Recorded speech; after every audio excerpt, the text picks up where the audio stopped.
आज हम लोग सेट के विषय में अध्ययन करेंगे। तो लिखते हैं सेट्स। सबसे पहले आप आ जाओ इसके इंट्रोडक्शन पर।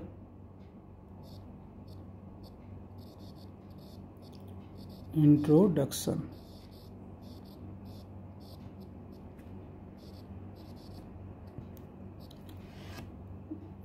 जो सेट का कंसेप्ट है वो कैसे काम कर रहा है, इसके कंसेप्ट को समझते हैं। ठीक है, इसके विषय में जानते हैं। The concept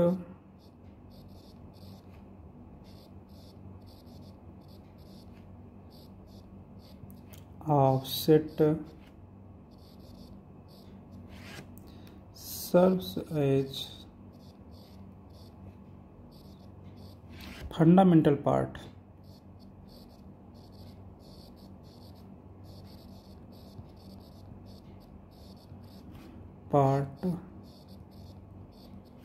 of present day mathematics. The present day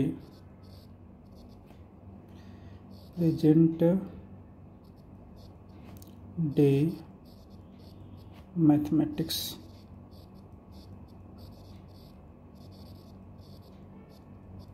ठीक है। Concept of set serves as fundamental part of the present day mathematics.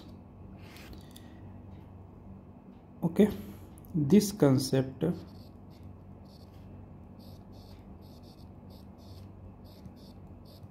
is being used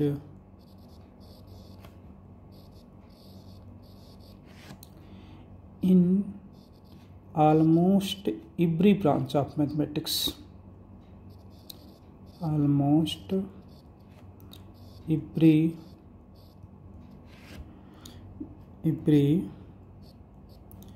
branch of mathematics. सोच सकते हो कि कितना इसके कंसेप्ट का यूज है। This concept is being used in almost every branch of mathematics.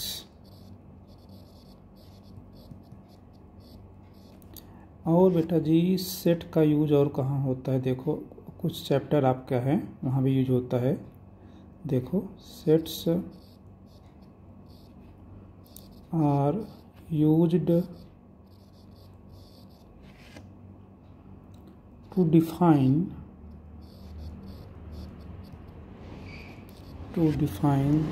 the concepts of relations and functions. Concepts of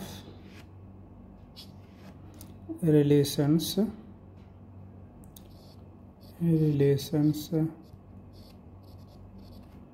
and functions। ठीक है, जब आप रिलेशन एंड फंक्शन पढ़ेंगे वहाँ पर उसके कंसेप्ट को कैसे डिफाइन किया जाएगा, इसी की हेल्प से किया जाएगा। ठीक है, ये तो है इसके इंट्रोडक्शन के विषय में। अब चलते हैं इंट्रोडक्शन पर। इंट्रोडक्शन से अब इसके डिफिनीशन पर चलते हैं।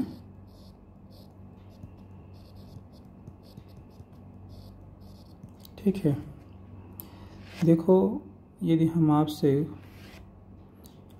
यह जानना चाहें कि आपके आसपास क्या है, तो आपके आंसर कुछ ऐसे आते हैं कि हमारे आसपास बुक्स है, हमारे आसपास रिवर है, हमारे आसपास माउंटेन है, हमारे आसपास पॉइंट्स है। इस तरीके का आपका आंसर आता है।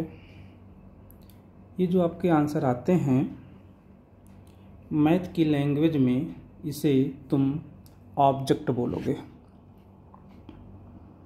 क्या बोलोगे? ऑब्जेक्ट। ठीक है।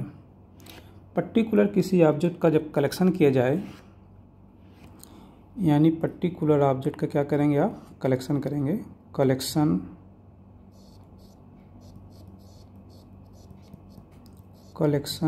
ऑफ ऑब्जेक्ट्स, ठीक है, कलेक्शन ऑफ ऑब्जेक्ट्स। और यह क्या हो जाए, वेल डिफाइंड हो जाए, वेल डिफाइंड, यह वेल डिफाइंड हो जाए तो सेट की डिफिनीशन बन जाती है। कहने का मतलब आप देखो, set is a well defined collection of objects, ठीक है। क्या किया आपने, जो भी ऑब्जेक्ट्स हैं, किसी पर्टिकुलर ऑब्जेक्ट की बात करते हैं, चाहे वो ऑब्जेक्ट रिवर हो या कोई और दूसरा ऑब्जेक्ट हो, ठीक है।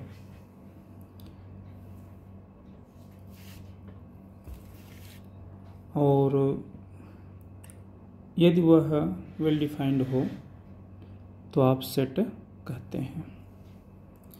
चलो इसके हम अलग अलग एग्जाम्पल लेकर, कलेक्शन ऑफ ऑब्जेक्ट लेकर समझते हैं, ठीक है। जैसे ये देखो, कुछ कलेक्शन कंसीडर करते हैं।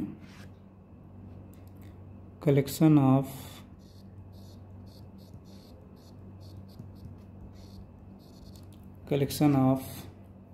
रिवर्स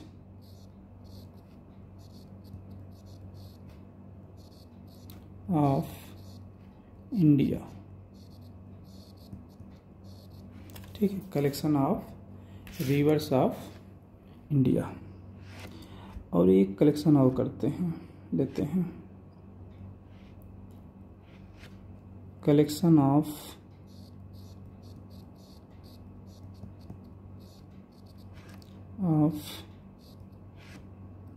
फाइव ब्यूटीफुल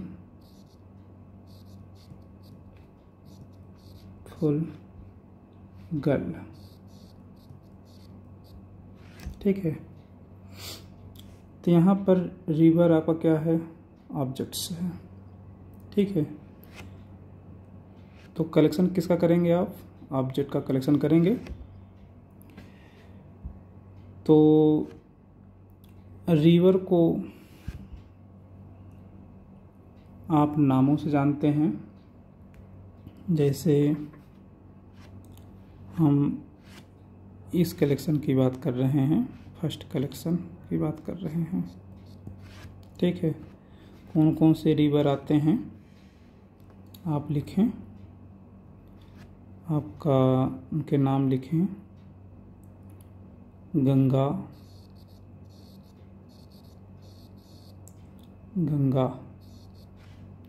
यमुना,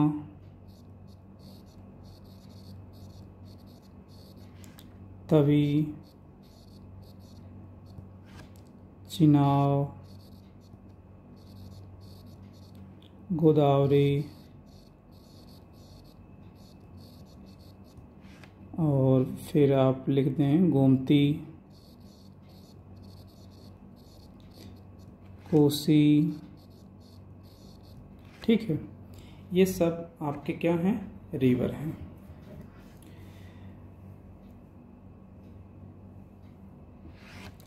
ये भी आपके रिवर हैं। गंगा, जिसे ऑब्जेक्ट बोलेंगे, मैंने आपको बताया, क्या बोलेंगे आप, ऑब्जेक्ट।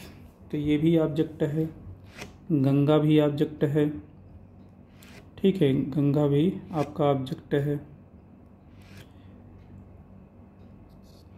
चिनाब भी ऑब्जेक्ट है, तवी भी ऑब्जेक्ट है, गोमती भी ऑब्जेक्ट है। यानी सारे ऑब्जेक्ट को आप क्या कर रहे हैं, कलेक्शन कर रहे हैं। तो ये सब अलग अलग ऑब्जेक्ट हैं, बिल्कुल सही है। और ये सभी ऑब्जेक्ट्स जो हैं, ये सभी ऑब्जेक्ट कहाँ से हैं? इंडिया से हैं। ठीक है, इंडिया से हैं। गंगा भी इंडिया में है, गंगा इंडिया में ही है, तवी भी इंडिया में है, यमुना भी इंडिया में है। ठीक है, तो कन्फर्म है। तो वेल डिफाइंड का यहाँ पर जो आपका वेल डिफाइंड है, ठीक है, इस वेल डिफाइंड का क्या मतलब होता है? इसका मतलब होता है आपका definite and distinct. Okay, definite and distinct. ठीक है, चाहे हम या आप या कोई और, उससे पूछा जाए कि कौन कौन से रिवर हैं आपके इंडिया में, तो इन्हीं गंगा, यमुना, तवी, चिनाब, गोदावरी ऐसे नाम बताएगा, कोसी। ठीक है, वो अलग बात है कि जो जहाँ के होंगे वो बताएंगे। जैसे कोसी आपका बिहार से है, गंगा बिहार यूपी से है, यमुना भी यूपी से है, गोमती यूपी जौनपुर से है। ठीक है, गोदावरी साउथ इंडिया से है। तो इस तरीके से हैं, तो सब इंडिया से ही है। ठीक है, तो कहने का मतलब ये है कि ये जितने भी ऑब्जेक्ट हैं ये सब क्या हैं? ये सब डिफिनिट हैं। ओके, ये सब आपके क्या हैं? डिफिनिट हैं। और तुम देख रहे हो सबके सब अलग अलग भी हैं, डिस्टिंक्ट भी हैं।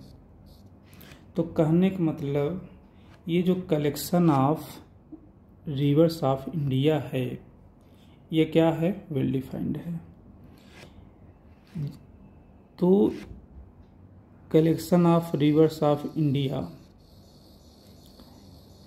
ये क्या है? ये वेल डिफाइंड है। This collection is well defined.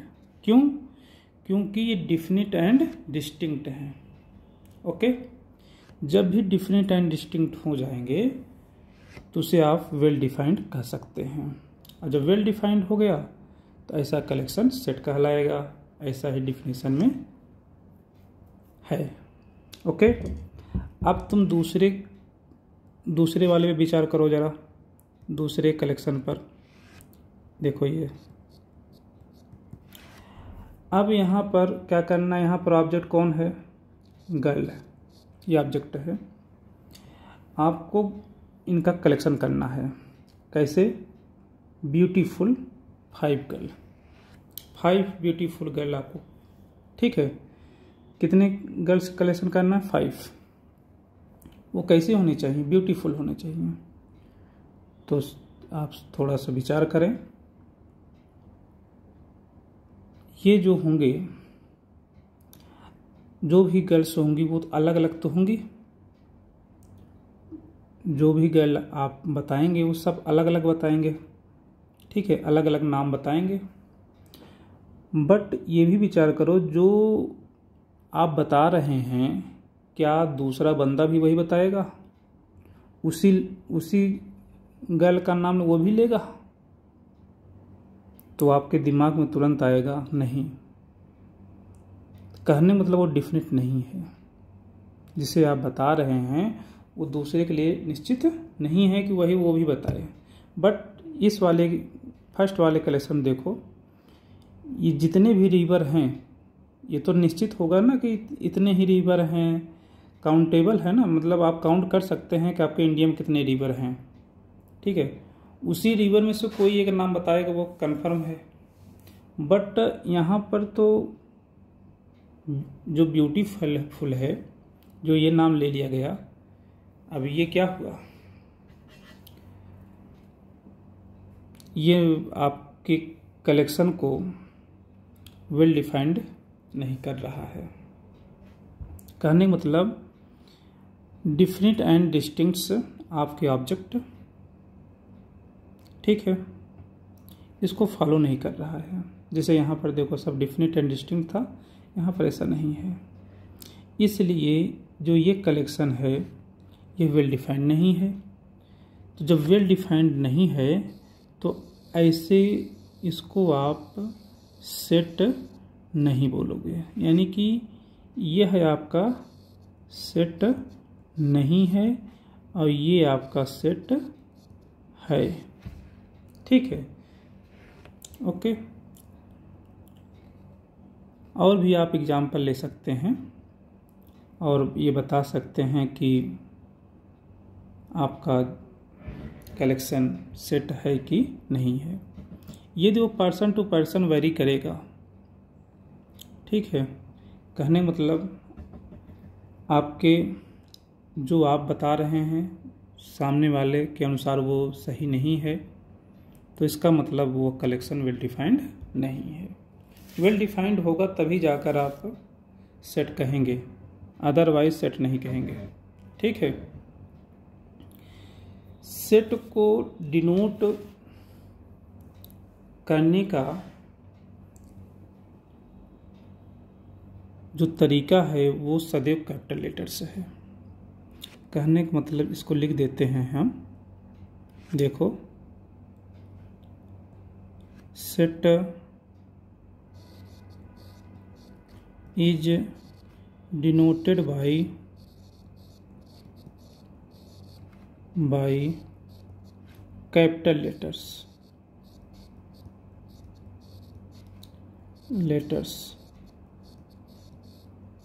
ठीक है। कोई भी कैपिटल लेटर आप नाम दे दो, ABCXYZ, ABCXYZ, कुछ भी आप नाम दे सकते हैं। कैपिटल लेटर से ही देना है, लेकिन ओके, स्मॉल लेटर का यूज नहीं करना है, ये बात ध्यान देंगे। अब जैसे कहीं पर लिखा गया है, जैसे यहाँ पर ये लिख दिया जाए,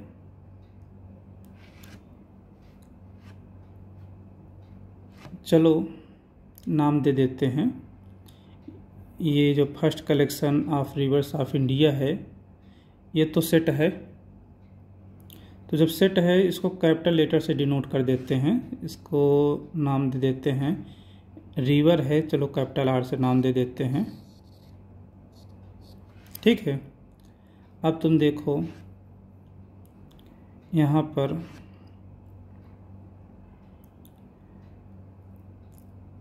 गोमती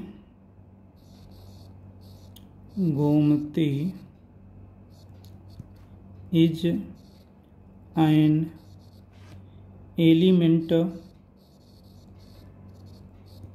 ऑफ R, ठीक है। R का मतलब जो आपका collection of reverse of India, ये सेट है, इसलिए कैपिटल R से इसे डिनोट करेंगे आप, ओके। कैपिटल लेटर्स कोई भी नाम दे दें, हम रिवर है इसलिए कैपिटल R दिया, A भी बोल सकते हो आप, B भी बोल सकते हो, कुछ भी बोल सकते हो, ठीक है। तो गोमती इज एन एलिमेंट कहें आप, इसे आप देखो, इसके कौन कौन से नाम हैं। ये जो एक का एलिमेंट है, इसे आप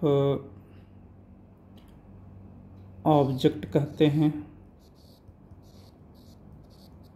ऑब्जेक्ट बोल दें एलिमेंट को, चाहे मेंबर बोल दें, मेंबर, कोई फर्क नहीं पड़ता। आप एलिमेंट भी बोल सकते हैं, ऑब्जेक्ट भी बोल सकते हैं, मेंबर भी बोल सकते हैं। तो Gomti is an element of R, कैसे लिखेंगे इसे आप, कैसे लिखेंगे उसको सुनो आप। गोमती बिलोंग्स टू आर, ऐसे लिखेंगे। पढ़ेंगे कैसे? Gomti belongs to R. ठीक है।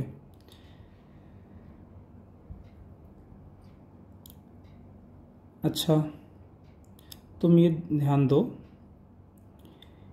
कि अगर इसमें से कोई ऐसा रिवर का नाम बताओ जो कि इंडिया में ना हो। तो कोई एक नाम बताओ जो कि इंडिया में ना हो, बाहर किसी देश में हो। ठीक है, तो आपको याद आएगा नील। ठीक है, नील। ये नील आपके इंडिया में नहीं है, ये मिस्र देश में है, वहाँ से है। तो nil is not element of R. Nil जो है वो आर का एलिमेंट नहीं है। अब इसको कैसे लिखेंगे मैथमेटिक्स लैंग्वेज में? कैसे लिखेंगे इसे आप? नील डज नॉट, इसे बोलते हैं आप does not belong to R, ऐसे बोलेंगे। रीड कैसे करेंगे? Nil does not belong to R. ठीक है, ये जो है ऐसे आप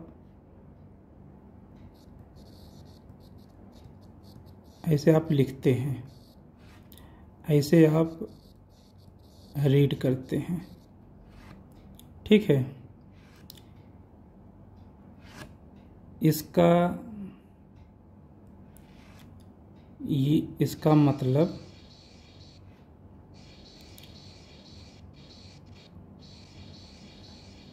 नील is not element of set R. उसको आप इस तरीके से लिखते हैं और इस तरीके से बोलते हैं। यहाँ पर जब मेंबर होगा, जैसे आर का जब मेंबर होगा तब कैसे, उसका मतलब जब आर का मेंबर होगा, ये है देखो गोमती। गोमती जो है ये जौनपुर में है, यूपी में, कहने मतलब इंडिया में है। तो आर का मेंबर है, तो आर का मेंबर है, तो इसको आप लिखेंगे कैसे? इसको आप लिखते हैं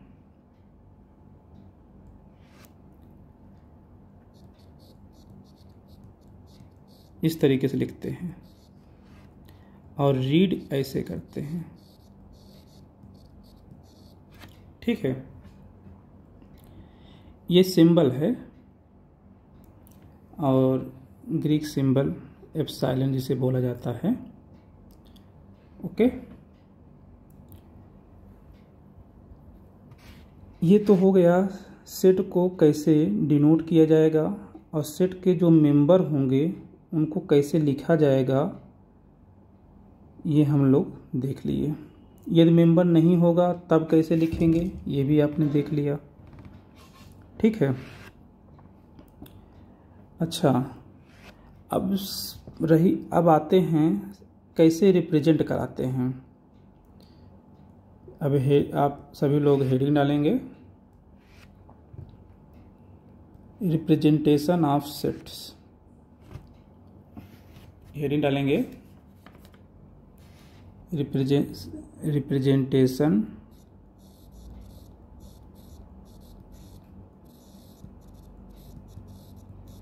रिप्रेजेंटेशन ऑफ सेट्स। सेट को रिप्रेजेंट करने का आपके पास दो तरीका है, या आप कहें 2 मेथड्स हैं। ठीक है, फर्स्ट मेथड आपका है रोस्टर फॉर्म। इसका एक नाम और है tabular form.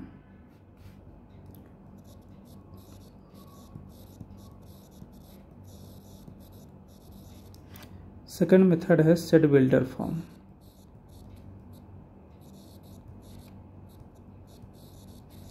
Set builder form. Okay, अब देखो एक एग्जांपल लेते हैं।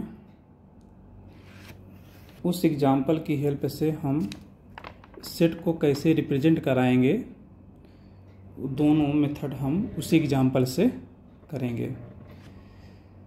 Okay, set of all even positive integers. Set of all लिखते हैं, set of all even positive integer. ठीक है, और लेस देन 7, लेस देन 7। अब इसको आप रिप्रेजेंट कराना है, रोस्टर फॉर्म से भी रिप्रेजेंट कराना है, सेट बिल्डर फॉर्म से भी रिप्रेजेंट कराना है। ओके, तो वो कौन कौन से ऑब्जेक्ट आएंगे जरा वो आप काउंट बताएं। ठीक है, आपको क्या बताने हैं, इवन। यहाँ पर आपका ऑब्जेक्ट जो है वो नंबर है। कैसा नंबर, इवन पॉजिटिव। ठीक है, इंटीजर्स, इंटीजर होना चाहिए, पॉजिटिव इंटीजर होना चाहिए, साथ में इवन भी होना चाहिए, और 7 से कम भी होना चाहिए। तो कौन कौन से होंगे, तो देखो 2 इवन है, पॉजिटिव भी है, 7 से कम भी है, 4, 6। ये आपके 3 ऑब्जेक्ट हैं। तो रोस्टर फॉर्म में क्या करते हैं, जो भी जितने भी एलिमेंट हैं, all the elements of a set are listed. ठीक है, जैसे कि यहाँ पर आपने लिस्ट कर लिया। फिर उसके बाद क्या करते हैं, the elements are being separated by commas. Comma के द्वारा इन्हें क्या करते हैं, अलग करते हैं। कॉमा के द्वारा ऐसे अलग कर देंगे, और फिर उसको इसके बाद इन्हें आप कर्ली ब्रैकेट के अंदर रखते हैं। तो ये जो मेथड है ये रोस्टर फॉर्म कहलाता है। इसे आप कैपिटल लेटर से डिनोट करेंगे। ये सेट बन गया। ये जो रिप्रेजेंट करने का जो ये मेथड है वो आपका रोस्टर फॉर्म है। ओके, तो ये सेट है। नाम कैसे देंगे इसे, कैपिटल लेटर से नाम दें, जो भी आप नाम देना चाहते हैं, ABC XYZ कुछ भी दे सकते हैं। चलो नाम दे देते हैं ए से। ठीक है, क्या करते हैं, जितने भी एलिमेंट्स होते हैं सेट के सबको लिस्टेड करते हैं, और जो भी एलिमेंट हैं सब कामा के द्वारा अलग करते हैं, कर्ली ब्रैकेट के अंदर रखते हैं। यह काम रोस्टर फॉर्म या टेबुलर फॉर्म कहलाता है। ओके, इसी को अब आप जितने भी एलिमेंट हैं ये सब के सब एक सिंगल प्रॉपर्टी को होल्ड कर रहे हैं। वो सिंगल प्रॉपर्टी क्या है उसे आप लिख दें। ठीक है, कैसे लिखते हैं, यहाँ पर भी आप कर्ली ब्रैकेट बनाते हैं और ऑब्जेक्ट को स्मॉल लेटर से डिनोट करते हैं। कोई भी स्मॉल लेटर से आप नाम दे दें, जैसे कि एक्स दे दिया आपने, PQR कुछ भी नाम दे, जनरली एक्स दिया जाता है। अब इस एक्स के विषय में आप, इस एक्स क्या है, ऑब्जेक्ट है, इस ऑब्जेक्ट के विषय में आप बताएंगे कि एक्स क्या है। तो आप बताएं एक्स इज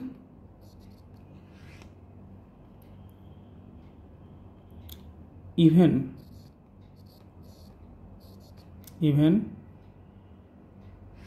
पॉजिटिव, जो भी सिंगल कॉमन प्रॉपर्टी फॉलो कर रही है वही इसी को आप लिखना है। तो एक्स आपका क्या है, एक्स आपका 2 है, 4 है, 6 है, ठीक है। तो जितने भी एलिमेंट हैं इस प्रॉपर्टी को होल्ड करेंगे, वही प्रॉपर्टी आप लिखेंगे। तो 2, 4, 6 ये ना लिखकर आप एक आर्बिट्रेरी कांस्टेंट यानी एक्स के रूप में लेके चलेंगे और वही चीज़ लिखेंगे। एक्स ऑब्जेक्ट है आपका, सच दैट, इस कॉलन को सच दैट पढ़ते हैं, ठीक है। X is a even positive integer less than 7, curly bracket close करें।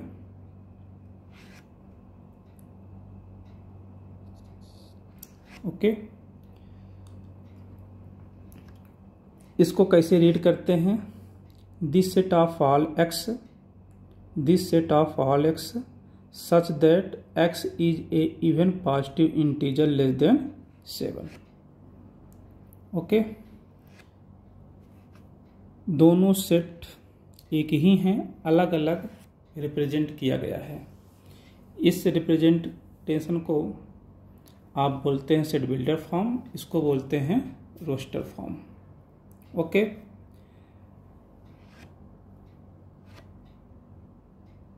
यहाँ पर 2 जो है वो ए का मेंबर है, 4 भी ए का मेंबर है, 6 भी ए का मेंबर है, ठीक है। 1 इसका मेंबर नहीं है, 5 इसका मेंबर नहीं है, 3 इसका मेंबर नहीं है। यदि इसको हमको लिखना है तो अभी भी हम आपको बताए हैं कैसे लिखना है आपको। 2 बिलोंग्स टू ए लिखेंगे, ऐसे रीड कैसे करेंगे आप सुन रहे हैं। 2 belongs to A, 4 belongs to A, 6 belongs to A. 3 object हैं जो कि ए के मेंबर हैं और 3 और कोई भी ऐसा मेंबर नहीं है जो ए का मेंबर है। कोई 3 इस 2, 4, 6 को छोड़कर कोई ऐसा ऑब्जेक्ट नहीं है जो कि ए का मेंबर है यहाँ पर। ओके, इस सेट के according 1 does not belong to A, 1 does not belongs to A. Okay, यहाँ पर देखो मैंने लिखा है यहाँ nil does not belong to R. R का काम यहाँ कौन कर रहा है, ए कर रहा है। नील का काम कौन कर रहा है, 1 कर रहा है, ठीक है। इस सिंबल के राइट में कैपिटल लेटर होगा और इस सिंबल के लेफ्ट में कोई ऑब्जेक्ट होगा, ठीक है। और वो ऑब्जेक्ट जनरली यदि लेटर में है तो स्मॉल लेटर में ही होगा। ओके।